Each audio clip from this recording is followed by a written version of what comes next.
The flu season is upon us. Which type will we worry about this year? And what kind of shots will we be told to take?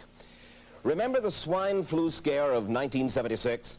That was the year the U.S. government told us all that swine flu could turn out to be a killer that could spread across the nation. And Washington decided that every man, woman, and child in the nation should get a shot to prevent a nationwide outbreak, a pandemic. Well, 46 million of us obediently took the shot. And now 4,000 Americans are claiming damages from Uncle Sam amounting to $3.5 billion because of what happened when they took that shot. By far the greatest number of the claims, 2/3 of them, are for neurological damage or even death, allegedly triggered by the flu shot. We pick up the story back in 1976 when the threat posed by the swine flu virus seemed very real indeed. This virus was the cause of a pandemic in 1918 and 1919 that resulted in over 500,000 deaths in the United States, as well as 20 million deaths around the world. See how easy it is to... Thus, the U.S. government's publicity machine was cranked into action to urge all America to protect itself against the swine flu menace. Influenza is serious business. During major flu epidemics, millions of people are sick and thousands die. Well, this year you can get protection. The vaccines are safe, easy to take, and they can protect you against flu. So roll up your sleeve. Protect yourself. One of those who did roll up her sleeve was Judy Roberts. She was perfectly healthy, an active woman, when in November of 1976, she took her shot. 2 weeks later, she says, she began to feel a numbness starting up her legs. I joked about it at that time. I said, I'll be numb to the knees by Friday if this keeps up. By the following week, I was totally paralyzed. So completely paralyzed, in fact, that they had to operate on her to enable her to breathe. And for 6 months, Judy Roberts was a quadriplegic. The diagnosis? A neurological disorder called Guillain-Barré syndrome, GBS for short. These neurological diseases are little understood. They affect people in different ways. As you can see in these home movies taken by a friend, Judy Roberts' paralysis confined her mostly to a wheelchair for over a year. But this disease can even kill. Indeed, there are 300 claims now pending from the families of GBS victims who died, allegedly as a result of the swine flu shot. In other GBS victims, the crippling effects diminish and all but disappear. But for Judy Roberts, progress back to good health has been painful and partial. Now, I noticed that your smile, Judy, is a little bit constricted. Yes, it is. Is it different from what it used to be? Very different. I have a greatly decreased mobility in my lips. And I can't drink through a straw on the right-hand side. I can't blow out birthday candles. I don't whistle anymore, for which my husband is grateful. It may be a little difficult for you to answer this question, but have you recovered as much as you are going to recover? Yes, this is it. So you will now have a legacy of braces on your legs for the rest of your life? Yes, the weakness in my hands will stay and the leg braces will stay. So Judy Roberts and her husband have filed a claim against the U.S. government. They're asking $12 million, though they don't expect to get nearly that much. Judy, why did you take the flu shot? I'd never taken any other flu shots, but I felt like this was going to be a major epidemic. And the only way to prevent a major epidemic of a really deadly variety of flu was for everybody to be immunized.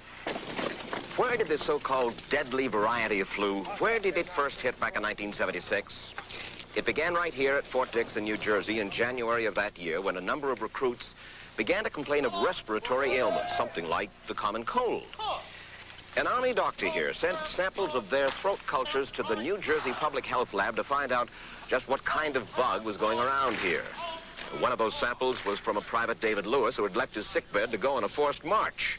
Private Lewis had collapsed on that march, and his sergeant had revived him by mouth-to-mouth resuscitation. But the sergeant showed no signs of illness. A few days later, Private Lewis died. If this disease is so potentially fatal that it's going to kill a young, healthy man, a middle-aged school teacher doesn't have prayer. The New Jersey lab identified most of those soldiers' throat cultures as the normal kind of flu virus going around that year, but they could not make out what kind of virus was in the culture from the dead soldier and from 4 others who were sick. So they sent those cultures to the Federal Center for Disease Control in Atlanta, Georgia for further study. A few days later, they got the verdict: swine flu. But that much publicized outbreak of swine flu at Fort Dix involved only Private Lewis, who died, and those 4 other soldiers who recovered completely without the swine flu shot. If I had known at that time that the boy had been in a sick bed, got up, went out on a forced march, and then collapsed and died, I would never have taken the shot. The rationale for our recommendation was not on the basis of the death of a single individual, but it was on the basis that when we do see a change in the characteristics of the influenza virus, it is a massive public health problem in this country. Dr. David Senser, then head of the CDC, the Center for Disease Control in Atlanta, is now in private industry. He devised the swine flu program, and he pushed it. You began to give flu shots to the American people in October of '76. October 1st. By that time, how many cases of swine flu around the world had been reported? There had been several reported, but none confirmed. There had been cases in Australia that were reported by the press, by the news media. There were cases in... None confirmed. Did you ever uncover any other outbreaks of swine flu anywhere in the world? No. Now, nearly everyone was to receive the shot in a public health facility where a doctor might not be present. Therefore, it was up to the CDC to come up with some kind of official consent form, giving the public all the information it needed about the swine flu shot. This form stated that the swine flu vaccine had been tested. What it didn't say was that after those tests were completed, the scientists developed another vaccine, and that was the one given to most of the 46 million who took the shot. That vaccine was called X53A. Was X53A ever field tested? I can't say. I would have to... It wasn't. I don't know. Well, I would think that you're in charge of the program. I would have to check the records. I haven't looked at this in some time. The information form, the consent form, was also supposed to warn people about any risks of serious complications following the shot. But did it? No, I had never heard of any reactions other than a sore arm, fever, this sort of thing. Judy Roberts' husband, Gene, also took the shot. Yes, I looked at that document. I signed it. Nothing on there said I was going to have a heart attack or I'd get Guillain-Barré, which I never heard of. What if people from the government, from the Center for Disease Control, what if they had indeed known about it? What would be your feeling? They should have told us. Did anyone ever come to you and say, you know something, fellas? There's the possibility of neurological damage if you get into a mass immunization program? No. No one ever did? No. Do you know Michael Hatwick? Yes. Mm-hmm. Dr. Michael Hatwick directed the surveillance team for the swine flu program at the CDC. His job was to find out what possible complications could arise from taking the shot and to report his findings to those in charge.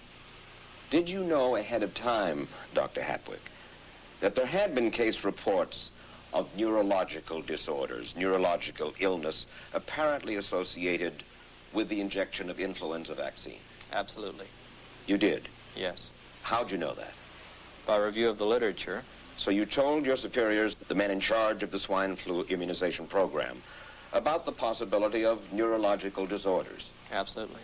What would you say if I told you that your superiors say that you never told them about the possibility of neurological complications? That's nonsense.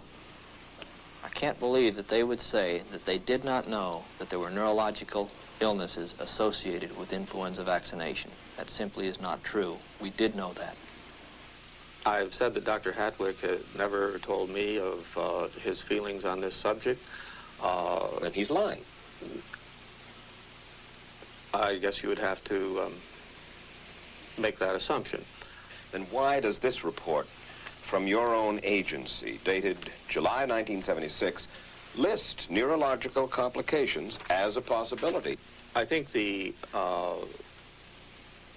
consensus of the scientific community was that the evidence relating neurologic disorders to influenza immunization was such that they did not feel that this association was a real one. You didn't feel it was necessary to tell American people that information? I think that over the years we have tried to inform the American people as fully as possible. As part of informing Americans about the swine flu threat, Dr. Sensor's CDC also helped create the advertising to get the public to take the shot. Let me read to you from one of your own agency's memos planning the campaign to urge Americans to take the shot. The swine flu vaccine has been taken by many important persons, he wrote. Example, President Ford, Henry Kissinger, Elton John, Muhammad Ali, Mary Tyler Moore, Rudolph Nureyev, Walter Cronkite, Ralph Nader, Edward Kennedy, etc., etc. True?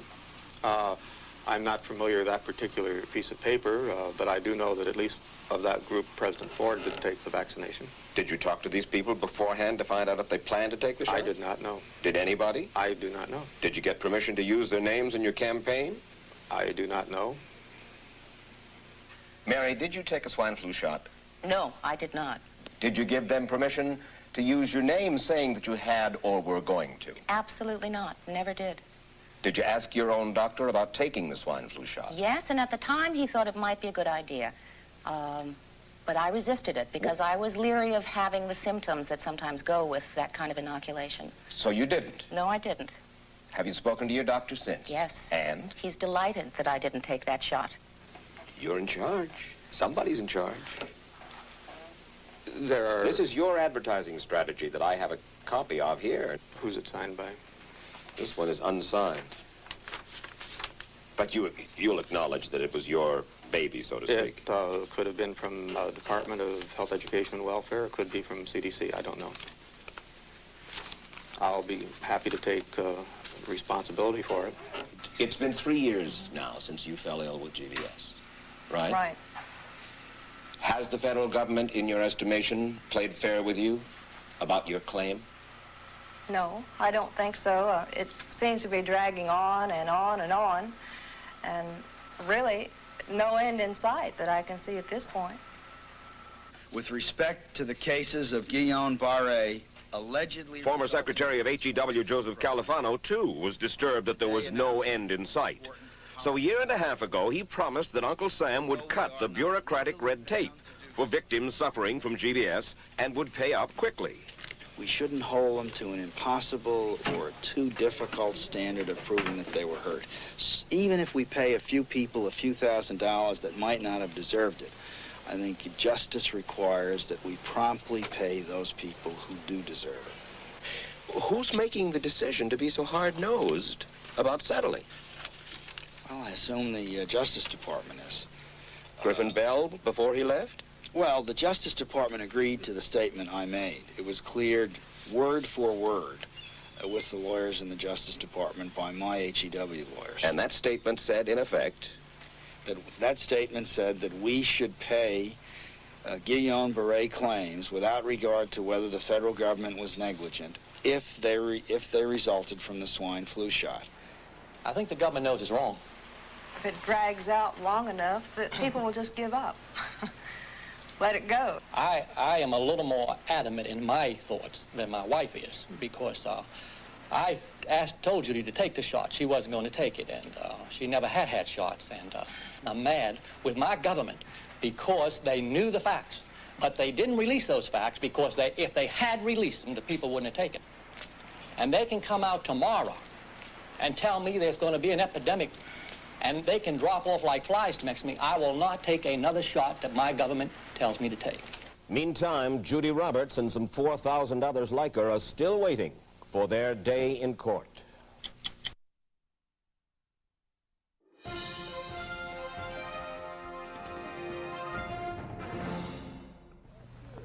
I don't need another flu shot. I had a flu shot last year. A swine flu epidemic may be coming. Swine flu shot? Well, I don't know. I've been thinking about it. It could make you very sick. Swine flu? Man, I'm too fast to let it catch me. You'll want to be protected. I'm the healthiest 55-year-old you ever seen. Hey, I play golf every weekend. Get a shot of protection. The swine flu shot. Joe brought it home from the office. He gave it to Betty and one of his kids. and to Betty's mother. But Betty's mother went back to California the next day. On her way to the airport, she gave it to a cab driver, a ticket agent, and one of the charming stewardesses. At school, Joe's kid gave it to some other kids, and Mrs. Merrill got it and gave it to her husband. In California, Betty's mother gave it to her best friend, Dottie, but Dottie had a heart condition and she died. But before she died, Dottie gave it to her girlfriend, the mailman, the paper boy, and the vet when she went to pick up her chihuahua. If a swine flu epidemic comes, this is how it could spread. You'll want to be protected, especially if you're elderly or chronically ill. Get a shot of protection, the swine flu shot.